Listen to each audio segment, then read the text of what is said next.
ഉന്നതരായ ഉന്നത ശീർഷരായ ഈ ജാഥയുടെ നായകൻ അഭിവന്ദനായ കാന്തപുരം ഉസ്താദ് അവർകളെ, ബഹുമാനരായ ഉപനായകൻ തങ്ങൾ അവർകളെ, ഉന്നത ശീർഷരായ പണ്ഡിതന്മാർ, രാഷ്ട്രീയ നേതാക്കന്മാർ, ബഹുമാനായ മിനിസ്റ്റർ, വേദി നിറഞ്ഞ് നിൽക്കുകയാണ്. MLA മാർ. ഞാൻ അതുകൊണ്ട് തന്നെ പേരെടുത്ത് സമയം വളരെ കുറവായ സന്ദർഭത്തിൽ സമയം വേസ്റ്റാക്കുന്നില്ല. അസ്സലാമു അലൈക്കും. എല്ലാ ജനങ്ങൾക്കും എൻ്റെ അഭിവാദ്യങ്ങൾ. നമുക്കെല്ലാവർക്കും അറിയാവുന്ന പോലെ മനുഷ്യർക്കൊപ്പം, നമുക്ക് നല്ല പോലെ വിശ്വാസികൾക്കറിയാം, മനുഷ്യന് വേണ്ടി അള്ളാഹു ഇറക്കിയ, പ്രവാചകന്മാരിലൂടെ ഇറക്കിയ മാർഗദർശനമാണ്. ഒരു സമൂഹത്തിനും ഒരു കാലത്തും ഒരു പ്രദേശത്തും അള്ളാഹു ദൈവം അത് കൊടുക്കാതിരുന്നിട്ടില്ല.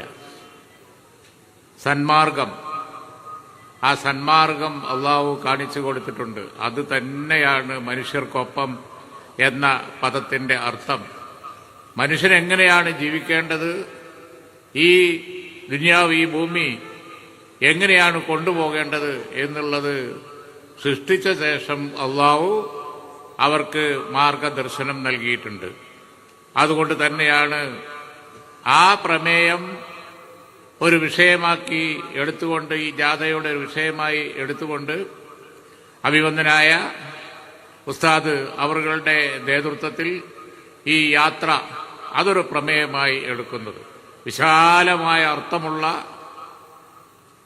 ഒരു പക്ഷേ വിവരിക്കാനാവാത്ത അത്ര അർത്ഥങ്ങളുള്ള ഒരു പദമാണ് മനുഷ്യർക്കൊപ്പം എന്നുള്ള സന്ദേശം. എല്ലാ കാലഘട്ടവും ഒന്നല്ല, നമുക്കറിയാം. ഇന്നത്തെ കാലഘട്ടം എന്ന് പറയുന്നത് ജനങ്ങൾ ഒന്നിച്ച് നിൽക്കേണ്ട, ജാതി മത വ്യത്യാസമൊന്നുമില്ലാതെ സത്യവും നീതിയും ഉയർത്തിപ്പിടിക്കുക. അതുതന്നെയാണ് മതത്തിന്റെ പ്രമേയം. സത്യത്തിൽ മതത്തിന്റെ അനുശാസനം സത്യവും നീതിയും സന്മാർഗവും നന്മയും ഉണ്ടാവട്ടെ എന്നാണ്. മനുഷ്യർക്കൊപ്പം എന്ന് പറയുമ്പോൾ പാവങ്ങൾക്കൊപ്പം, കഷ്ടപ്പെടുന്നവർക്കൊപ്പം, അതുപോലെ തന്നെ വേദന അനുഭവിക്കുന്നവരോടൊപ്പം, അതുപോലെ ആവശ്യമുള്ളവരോടൊപ്പം, അതൊക്കെ തന്നെയാണ്. ആ തരത്തിലുള്ള പ്രവർത്തനങ്ങൾ തന്നെയാണ് മത വിദ്യാഭ്യാസ രംഗത്ത് എന്നും സംഭാവന ചെയ്തുകൊണ്ട് അദ്ദേഹത്തിന്റെ നേതൃത്വത്തിൽ, ബഹുമാനപ്പെട്ട തങ്ങളുടെ നേതൃത്വത്തിൽ, ഈ പണ്ഡിതന്മാരുടെ നേതൃത്വത്തിലൊക്കെ ഇവിടെ ഈ സംഘടന നടത്തിക്കൊണ്ടിരിക്കുന്നത്.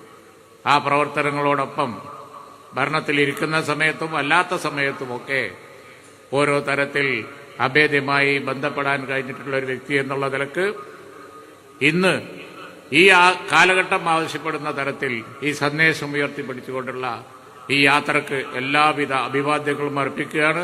അദ്ദേഹത്തിന് ദീർഘായുസ്സ് അല്ലാഹു കൊടുക്കട്ടെ എന്ന് പ്രാർത്ഥിക്കുകയാണ്. ഈ നല്ല പ്രവർത്തനങ്ങൾ തുടരാൻ ഇനിയും സാധിക്കട്ടെ എന്നും, ഈ സംഘടനക്ക് സാധിക്കട്ടെ എന്നും എല്ലാവിധ ആശംസകളും, അതിനെല്ലാവിധ പിന്തുണയും എല്ലാവിധ ആശീർവാദങ്ങളും ഉണ്ടാവും എന്നൊരിക്കൽ കൂടി പറഞ്ഞുകൊണ്ട് ഞാൻ എൻ്റെ വാക്കുകൾ ഉപസ്മരിക്കുന്നു. അസ്സലാമു അലൈക്കും.